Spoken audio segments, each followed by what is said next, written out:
Hey guys, so I'm going to talk about textures now. So we know how to import and export the textures with the editor tool that Leftos and I made. So let's go over to Documents and go to the editor, textures, and here are all the textures in the game. I mean, this is as straightforward as you can get. It's just textures. And the main thing with texture editing is if the end product looks like how you want it to look, air ducts, that's cool. In the image editor, that's how it's going to show up in the game. So let's take, for example, the ring ropes. Well, let's go to ring ropes after. Let's just go with the splash home screen. So right click, edit with GIMP. I'm a GIMP user. It's free, it's open source, I love it. You guys might have Photoshop, you might like have might even be using Paint, which is great and good for you. I hope you make good stuff with Paint. So, I mean, if I wanted to change this, I can go ahead and I don't know, I'll be fruity and do this. That is way too big. And just go Jawa. That's actually the first time I signed my nickname. But I mean, if all I have to do is hit export, and that will show up as a splash screen in the game. It's that simple.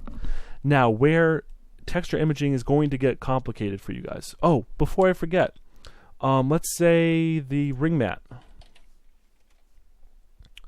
So this lovely texture that we're all familiar with editing already.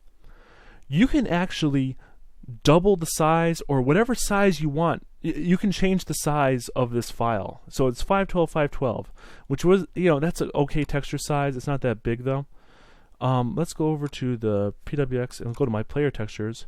And as you can see here, I actually have a 512. That's not. Is it really? Oh no, sorry, I just dragged it right into that. And close that up now.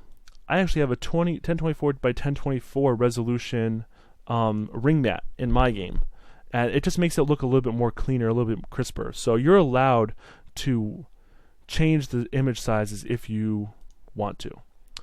The thing that I really wanted to stress to you guys, we're going to the editor, textures. See how this has a JPEG here? And this is more importantly for the ring ropes. There's two textures here, the ping and the JPEG.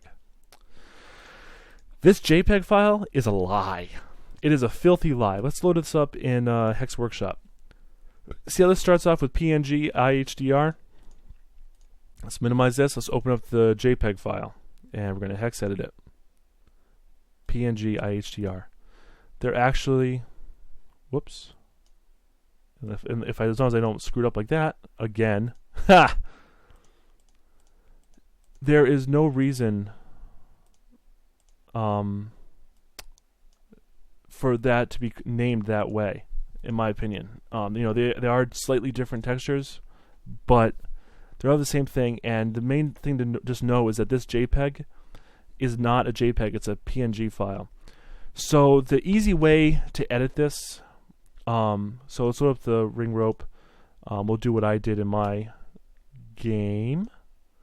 And saturation down, lightness up. Just make some white ring ropes. And we'll go ahead and overwrite this file right here. The easy way to quote unquote convert this ping file to a JPEG that's actually a ping file, we're going to go ahead and delete this. Copy paste. Rename, and we're going to select the .png2 and just type in .jpeg. Windows isn't going to like it, but that's okay. And now that ring rope will show up in the game. This one actually does not control the ring rope. Neither does this one, neither does this one, neither does this one. I mean, you'll see some redundant textures in here. Just for example, if you look at Hammerlock 1, 2, and 3, they all have the same files. So it's going to take some experimentation to see which one actually edits the actual texture in the game. But other than that, I mean, it's just texture editing. And it's very simple. So if you don't want the bench to look like that, let's make it, well, colorized, John. Sorry. Yeah, let's just make it red. And that's it. Now we'll have a red bench. I mean, it's that simple. So I hope you guys learned some basic stuff about textures and how to get the lying JPEG files working. And I will see you guys in the next tutorial.